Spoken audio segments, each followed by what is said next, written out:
வணக்கம் நண்பர்களே. இன்னைக்கு ஆன்லைனில் எப்படி ஒரு மூவி டிக்கெட்டை புக் பண்ணுறதுன்னு நம்ம பார்க்க போகிறோம். அதுக்கு முதல்ல குரோமை ஓப்பன் பண்ணிப்போம். இங்கே போயிட்டு புக் மை ஷோ அப்படின்ட்டு டைப் பண்ணிக்கோங்க. இப்போது நீங்கள் எந்த ஊருன்னு தெரிஞ்சிச்சுன்னா புக் மை ஷோ அந்த பர்டிகுலர் ஊரையும் நீங்கள் சேர்த்து கிளிக் பண்ணிக்கலாம். வர்ற ஃபஸ்ட் லிங்கை கிளிக் பண்ணிக்கோங்க. அப்படி கிளிக் பண்ணிங்கன்னா ஆட்டோமேட்டிக்காக உங்களுக்கு அந்த ஊரும் சேர்ந்து செலக்ட் ஆகிடும். இப்போ நீங்கள் இதை மாற்றிக்கணும்னு நினச்சிங்கன்னா அதை கிளிக் பண்ணிவிட்டு, உதாரணத்துக்கு நான் இப்போ திருச்சியை சூஸ் பண்ணணும்னு நினைக்கிறேன். ஸோ சூஸ் பண்ணிட்டேன். இப்போது இங்கே அவைலபிளாக இருக்கிற மூவிஸ் எல்லாத்தையும் நீங்கள் பார்க்க முடியும். ஃபஸ்ட்டு இங்கே மூவிஸை கிளிக் பண்ணுங்கள். கிளிக் பண்ணதுக்கப்புறம் இதில் ஏதோ ஒரு மூவியை நீங்கள் சூஸ் பண்ணிக்கங்க. ஒன்ஸ் சூஸ் பண்ணதுக்கப்புறம் இந்த புக் டிக்கெட்ஸ் அப்படின்ற ஆப்ஷனை கிளிக் பண்ணிக்கங்க. இதில் உங்களுக்கு அந்த பர்டிகுலர் தேட்டர் டிஸ்பிளே ஆகும். இங்கே ஒரே ஒரு தேட்டர் தான் இருக்குது. இப்போது நிறைய தேட்டர்ஸ் இருந்துச்சுன்னா அது எல்லாமே உங்களுக்கு கீழே டிஸ்பிளே ஆகும். அதில் எந்த டைமிங் அப்படின்ற மாதிரி, உதாரணத்துக்கு ஈவினிங் 6:30 ஷோவை நான் சூஸ் பண்ணுறேன். சூஸ் பண்ணுறப்போ எத்தனை சீட் அப்படின்ட்டு கேட்கும். இப்போதைக்கு நான் 2 சீட்டை சூஸ் பண்ணிக்கிறேன். சூஸ் பண்ணதுக்கப்புறம் இங்கே சீட்டிங் அரேஞ்ச்மெண்ட்ஸ் கொடுத்துருப்பாங்க. இதில் எந்த சீட் நமக்கு வேணுன்றதை சூஸ் பண்ணுவோம். உதாரணத்துக்கு நான் இந்த 10 9 சூஸ் பண்ணுறேன்.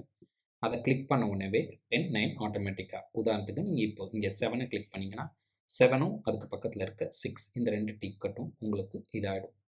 அதுக்கப்புறம் நீங்கள் கீழே பே நவ் அப்படின்ற ஒரு பட்டன் இருக்கும். அதை நீங்கள் கிளிக் பண்ணணும். ஒன்ஸ் கிளிக் பண்ணதுக்கப்புறம் அக்செப்ட் டேர்ம்ஸ் அண்ட் கண்டிஷன்ஸ் அதை கொடுத்துருங்க. அதுக்கடுத்து உங்களோட இமெயிலும் ஃபோன் நம்பரும் கேட்கும். இப்போ உதாரணத்துக்கு நான் ஒரு டெஸ்ட் இமெயில் கொடுக்குறேன்.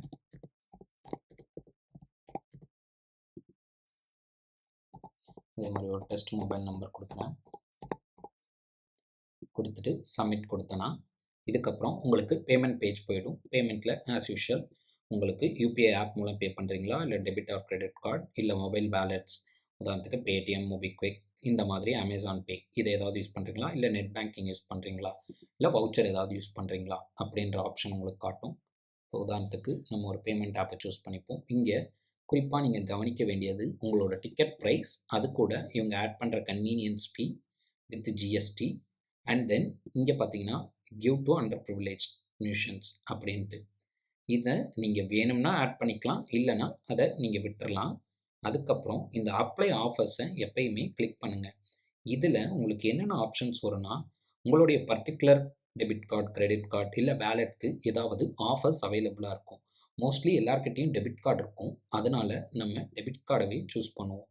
என்கிட்ட யூகோ பேங்க் கார்டு இருக்குது. அதனால் நான் யூகோ பேங்க் கார்டை சூஸ் பண்ணுறேன். ஒன்ஸ் நீங்கள் இதை கிளிக் பண்ணதுக்கப்புறம் இதை வியூ டீட்டெயில்ஸ் கொடுத்தீங்கன்னா இந்த ஆஃபர் எப்போலேருந்து வேலிட் அண்ட் இந்த ஆஃபர் அவைல் பண்ணுறதுக்கு என்ன கண்டிஷன் அப்படின்னு கொடுத்துருப்பாங்க. இதை நீங்கள் அப்ளை கொடுத்துட்டிங்கன்னா உங்களோட கார்டு நம்பர் கேட்கும். இந்த கார்டு நம்பரை நீங்கள் டைப் பண்ணிங்கன்னா, உங்கள் கார்டு நம்பரை டைப் பண்ணி அப்ளை ஆஃபர் கொடுத்தீங்கன்னா உங்கள் கார்டு அந்த ஆஃபருக்கு எலிஜிபிளாக இருந்துச்சுன்னா உங்களுக்கு அந்த ஆஃபர் அப்ளை ஆகிடும். ஒன்ஸ் அந்த ஆஃபர் அப்ளை ஆனதுக்கப்புறம் ஆட்டோமேட்டிக்காக இந்த அமௌண்ட்லேருந்து அந்த ஆஃபர் அமௌண்ட் மைனஸ் ஆகிட்டு உங்களுக்கு ரிமைனிங் அமௌண்ட் காமிக்கும். அவ்வளோ பெட்டர் நீங்கள் ஸ்கேன் கியூஆர் கோடை கொடுத்துருங்க. இந்த கோடை இப்போ நான் ஸ்கேன் பண்ணேன்னா எனக்கு ஆட்டோமேட்டிக்காக அந்த டிக்கெட் பே ஆகிடும். பே ஆனதுக்கப்புறம் அந்த டிக்கெட் நான் கொடுத்த மொபைல் நம்பருக்கும் இமெயிலுக்கும் எனக்கு சென்ட் ஆகிடும்.